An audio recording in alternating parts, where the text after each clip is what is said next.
When I was a teenager, I was living in Oahu, North Shore of Oahu. I was a surfer. I had long hair and a beard and was doing the 60, 70 thing. It's hard to imagine, isn't it? Yeah. And I was, I was a high school dropout.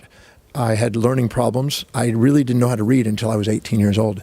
I had a lot of learning problems.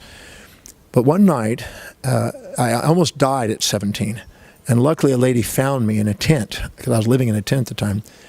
And she helped me kind of clean myself up and got me back where I was getting food in me again, and took me to this little health food store called Vitamin Bigger on the North Shore of Oahu.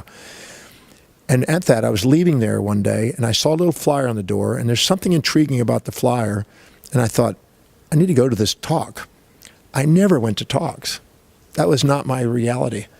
But something intuitively said there, and I'm so grateful I did, because I went to this talk with this one man in front of 35 people sitting on a little wooden floor on little mats, and this 80-something-year-old man got up and shared absolutely inspiring information that I'd never heard before. And after hearing him for 1 hour, I thought, wow. I knew I was a surfer at the time, and I knew I had a void. I never thought I was ever going to be intelligent in my life. I was told in first grade in front of my parents I would never be able to read, never be able to write, never be able to communicate, never mouth thing, never go very far in life. I had speech problems. I was born with an arm and leg deformity. I had problems.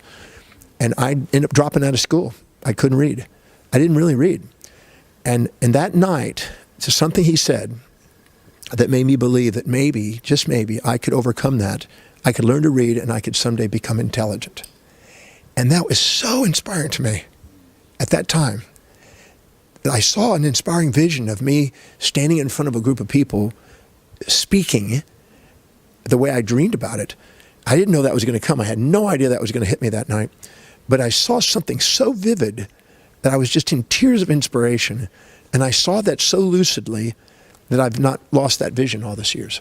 And I've held that vision, and it allowed me to eventually go back and learn how to read with the help of my mom, and eventually overcome my learning problems, go back into try school. And I eventually got so good at it that I ended up excelling. And I never stopped reading. I've read over 30,100 and something books now, 151 books. And I read daily. And I was told I would never read. They said I would never write. I've written about 300 books. They said I would never go very far. I've traveled over 18 million miles. They said I'd never amount to anything. I've been blessed to become a very multi-millionaire. And they said I'd never be able to communicate. And we reached about 4.6 billion people in communications today.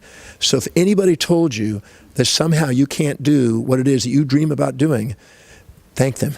They may have given you the exact void you need to go and do something amazing with your life. It's the voids in your life that give you the value. And it's the very thing that they say you can't do that just may be the thing you need to do.